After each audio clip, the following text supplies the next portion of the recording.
Pahrump Early Learning Academy, our goal is to provide a complete nurturing environment for the growth and development of the whole child, socially, emotionally, physically, and intellectually. Children are natural explorers and need hands-on experiences to help stimulate their own imaginations. We strive to meet the needs of each individual child at their developmental level through planned activities, plus help each child attain a higher level of achievement. Call 751-5335 for more information. News 46 is brought to you by Comfort Hospice Care, where we give our patients and their loved ones peace of mind, knowing we provide the highest quality of care 24 hours a day, 7 days a week. For more information, call 751-0349. News is also brought to you by Inspiration Senior Living, where we provide affordable elegance to Pahrump area seniors. Give us a call at 751-2300 and make an appointment to tour our community. Tonight on News 46, a big name in baseball spends a few hours with a local team. Commissioner Borowski speaks up about a Supreme Court decision. And the Pahrump Valley High School students go to prom. News 46 starts now. You're watching KPVM News 46 with Deanna O'Donnell and Jason Koblenz. News 46, local coverage you can count on. Good evening. It's Monday, May 12th, 2014. I'm Deanna O'Donnell. And I'm Jason Koblenz for News 46. Former Major League Baseball player Jose Canseco played on the Oakland A's, the Boston Red Sox, the Yankees, the White Sox, Texas Rangers, Tampa Bay Devil Rays, and the Toronto Blue Jays. Canseco had a long, successful career spanning from 1985 until 2001. The Hall of Famer spent Friday night with a group of kids at Ian Deutsch Memorial Park on Floyd Field. Friday night, Field 1 here at Ian Deutsch Memorial Park. The Little League team, the Dodgers, had a special guest. Retired Major League Baseball player Jose Canseco was here to personally train them. This is courtesy of their coach, Josh, who bought Jose's time from a silent auction from a Relay for Life event called Cupcakes versus Cancer. It was money well spent. The kids deserved it, especially after last night's game. 6-2, beat the best team in the league. Now they have 2 losses, so I was pretty proud of them. You know, they showed a lot of dedication, like I said, commitment, showing up to practice. So I felt that they deserved it, and it's also helping me too because I'm getting something out of it as well as they are, so I can show them later on down the road. Get the ball kind of towards the end or towards the label, but you're going to have such good compression and bat speed, the ball's going to go a long way anyway. So concentrate on getting that hand here, so eventually you're going to get here. Okay, you don't want to go back and then full with your body and then with your hands. So you want to get rhythm. It's like a dance, and you're getting a dance. Analyzes and finds out what's wrong with their swings. That's basically what I come down here for, is work on our bats. You get that better. So yeah, he's really in tune. He's helping the kids a lot. He's really vocal, you know, and I'm also learning too. So it's a really great experience, and I hope the kids get a lot out of it. We had an event for the American Cancer Society called Cupcakes versus Cancer on April 30th. And at that event, I had celebrity judges who came to judge our cupcake contest. And Jose Canseco happened to be one of our celebrity judges. And Jose graciously donated a silent auction item, which was a signed bat from him and batting practice with Jose Canseco. And so we're here in Pahrump at the Dodgers Little League practice where Jose is fulfilling his silent auction item. You're doing this. You have to get used to getting the hitting spot, and the hand goes forward as far as it can without the shoulders rotating. Naturally in a game, your shoulders will rotate and your hips will rotate by themselves. So I teach kids to get this left side stronger, work on it, work on this technique. Once you apply both of them together, you're going to be a lot better hitter. There you go.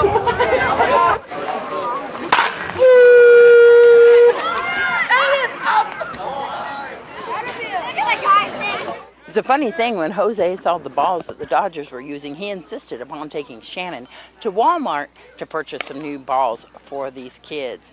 And of course, we'd like to thank Jose Canseco, Shannon, and Josh, and the whole entire Dodgers Little League team for having us down here. This is Deanna O'Donnell at Ian Deutsch Memorial Park for News 46.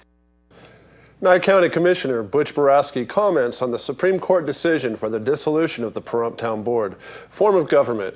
Boraski called for a ballot question in 2012 to dissolve the town board. The vote passed by a narrow margin of 231. They made a decision and ruled in favor of the county, of course, which we always thought they would. So that battle is over. It's unfortunate that all of this had to come about to begin with. A little bit more communication and cooperation would have taken care of that. Unfortunately, it wasn't there. So now we're tasked with, what are we here in almost June now?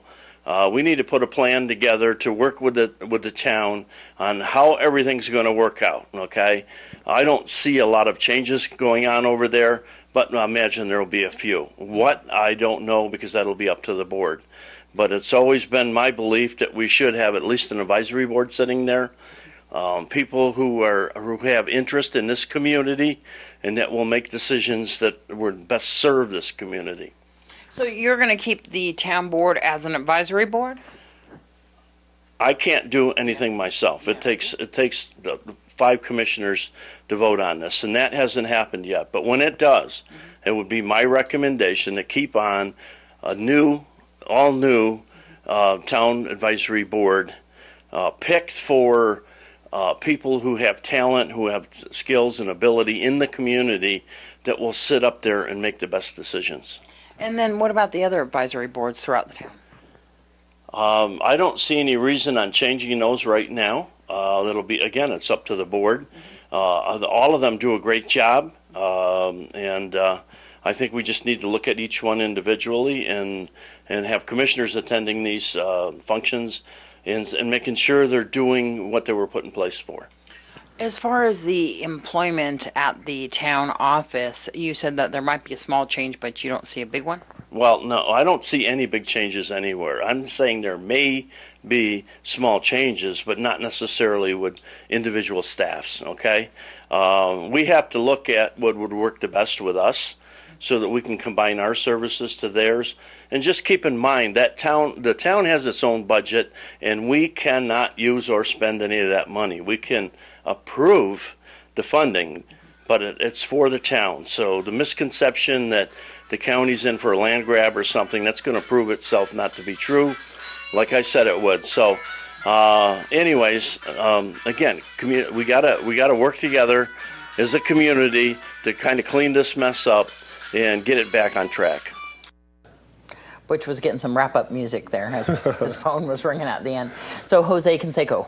Oh, tell me about it. It was amazing. It was fun, huh? Yeah, I actually wanted to get out there and try a few of those tips myself. Yeah, because you play baseball. I know you. I was telling you. Go up there and start throwing some balls. Right.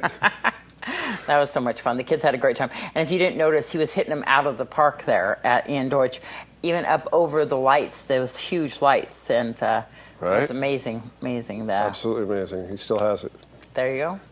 All right, well, we'll be back after this break with your Desert View Hospital health tip.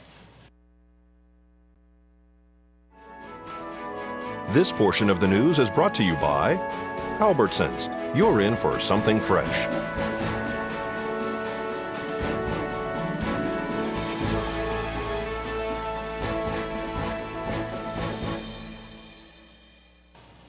Welcome back to News 46. Most weight loss programs are rather intensive during the initial weeks of treatment.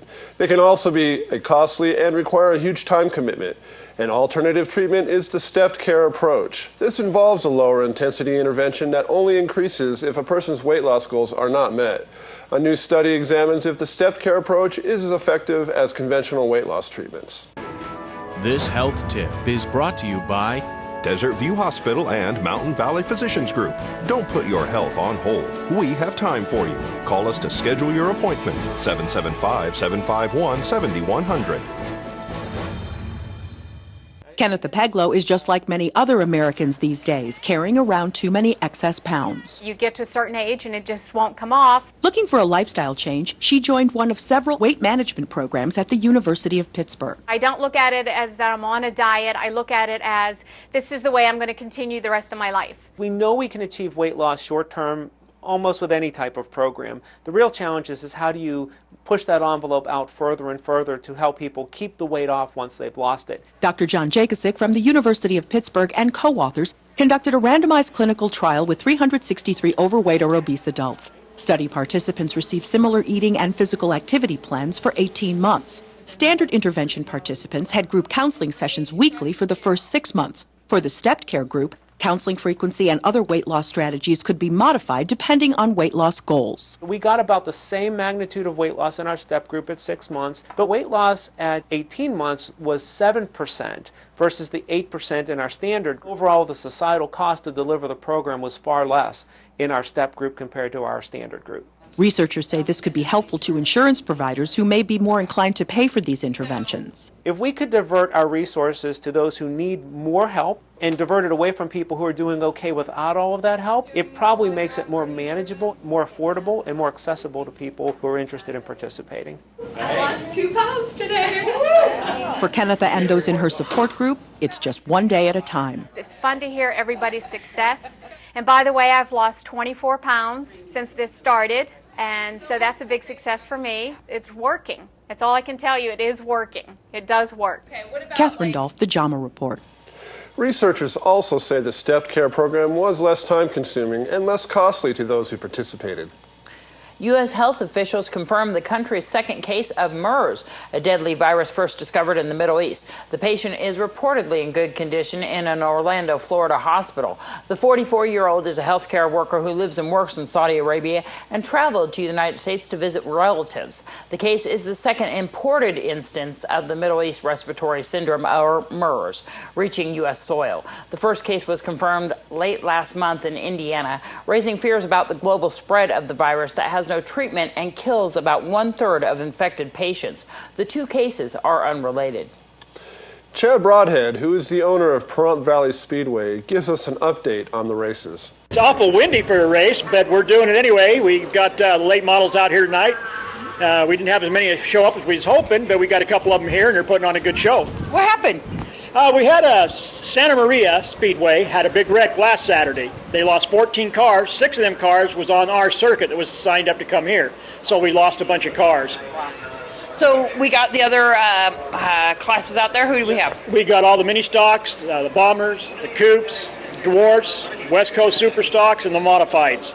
And so this race, a lot of people showing up having a great time. I saw everybody out there just having so much fun. A little bit of a crash against the wall that we saw there from one of those modifieds. Yeah, they hit pretty hard when they get into sliding up into that wall. That makes some pretty good sparks, makes a good show. But yeah, everything's going good. It's a good night, except this wind came up out of nowhere and it's just blowing like crazy. But we're enduring it. We're having a good time still with it going on. We're Pahrump tough. Yeah, we are. We're always tough in Pahrump. So what's coming up next 2 weeks? In 2 weeks is we'll have a full class. We'll have 8 classes running in 2 weeks. We hope to have a lot of modifieds and West Coast here next race. Wow. So tell people how they can come to the next races. They can go to our website, PaHrumpValleySpeedway.com, or they can give me a call at 775-751-9453, and I'll give them all the information, dates, and schedules and times. And the gates open here at 6? They open for the fans at 6, for the drivers, and the pits open at 4. And so if you are a driver, we'd love to have you down here. You bet. We want all the drivers to come down, bring their families, and we'll have a good time. There you go. And the races start at 7, of course, right up here at Basin. Yeah, they start right at 7 o'clock, and we're right next to Wolfenstein Construction. And hundreds of students from Pahrump Valley High School were all dressed up for the annual prom Saturday night. The junior and senior classes at our own Pahrump Valley High School enjoyed the evening Saturday night at the Pahrump Event Center for the 2014 prom called The Great Gatsby, The Roaring Twenties. Female students did their hair in many styles from that decade. Beautiful dresses from every era was worn by the lovely young girls.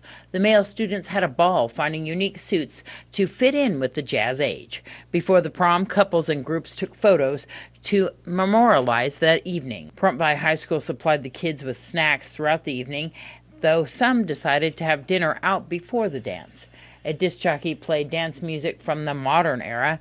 They gave a toast during the dance, and crowned were the king and queen, who were Andy Sposato and Shane Weber. This is Deanna O'Donnell for News 46. We'll have more local news when we come back from this break. I'm Norma Jean with Realty Executives in Action. Do you have any real estate plans for 2014? Why not put your plans in the hands of an executive? It costs no more to have the very best. Put our experience to work for you. Today's news is brought to you in part by Dr. George Leeks, Pahrumps optometrist since 1990, offering full-spectrum eye care for children and adults. Call today, 727-8300. The FBI is now looking into the Cliven Bundy case. The showdown and the events leading up to it led Bundy's son and supporters to file a criminal complaint against the BLM with the Clark County Sheriff's Department. Armed militias from across the country have gathered in Bunkerville since the BLM roundup last month. There have been reports that militia are stopping drivers along the Interstate 15 and demanding to see proof of identification. This has prompted local lawmakers to ask the sheriff's office and the federal government for assistance in clearing out the camp. The confrontation stems from Bundy's refusal to pay federal grazing fees and the BLM's attempt to take Bundy's cattle. The Nevada Department of Transportation will implement daily traffic restrictions this week for a pavement repair project on State Route Highway 160. In effect Tuesday through Thursday, the restrictions will start at 7 a.m. each day and end at 2:30 p.m. each day. Crews will be filling cracks in the number 2 southbound lane starting at milepost 27 west of the Sandy Valley Pit turnoff and ending at milepost 22.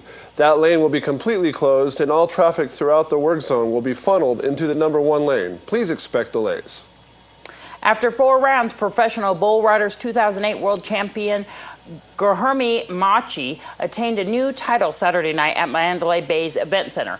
Machi earned the high mark ride of the event with an 89.5 point effort atop Rango en route to being named this year's Cowboy standing. In addition to new titles and bragging rights, Machi received $100,000 for a payout and regained the number 1 spot in the PBR World Standings.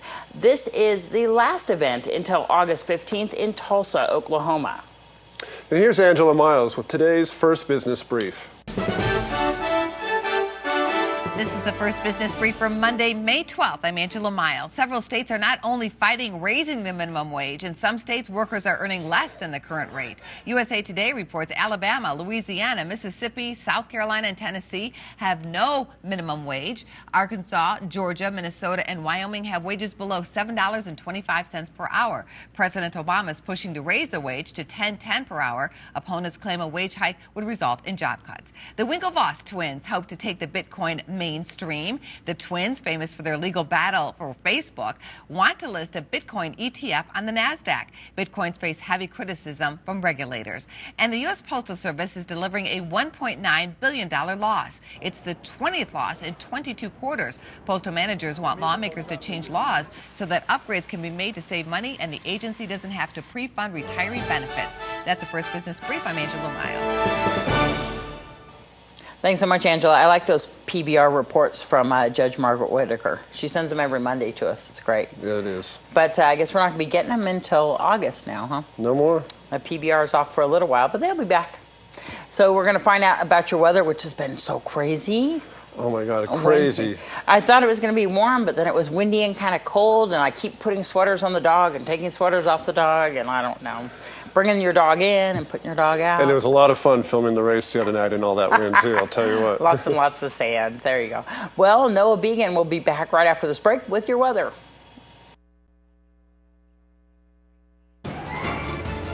News 46 weather is brought to you by your local dairy farmers. Dairy products are very important in maintaining a healthy body. Hello and welcome back to News 46. Today we had nice sunny skies out there with a high of 80 degrees. Your average temperature at this time of year is 88 degrees, so it's a little cooler out there than it usually is, but it's nice. So we had winds coming from the north today at 8 miles per hour with gusts up to 22 miles per hour. so some pretty high winds out there. The UV index today was 9, which is very high. Humidity was at 18%. Sunrise was at 5:40 this morning, and the record high in 1996 was 104 degrees. Tonight we'll have clear skies with a low of 55 degrees. Your average temperature around this time of year is 64 degrees. Winds will be coming from the northeast at 6 miles per hour with gusts up to 9 miles per hour. Humidity will be at 23%. Sunset will be at 7:41 p.m. and the record low in 1963 was 45 degrees.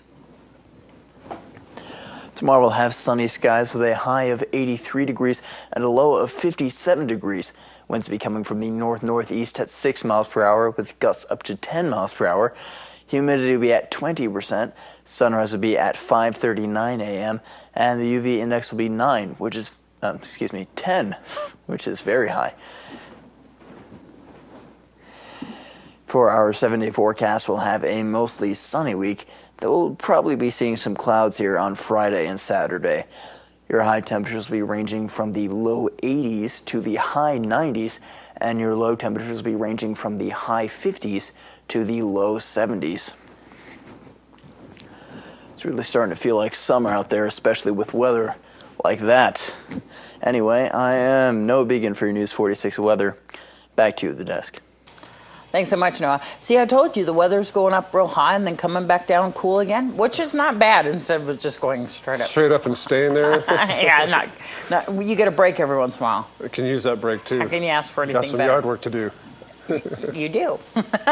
That's going to do it for this edition of News 46. I'm Deanna O'Donnell. And I'm Jason Koblenz. Good night. Good night.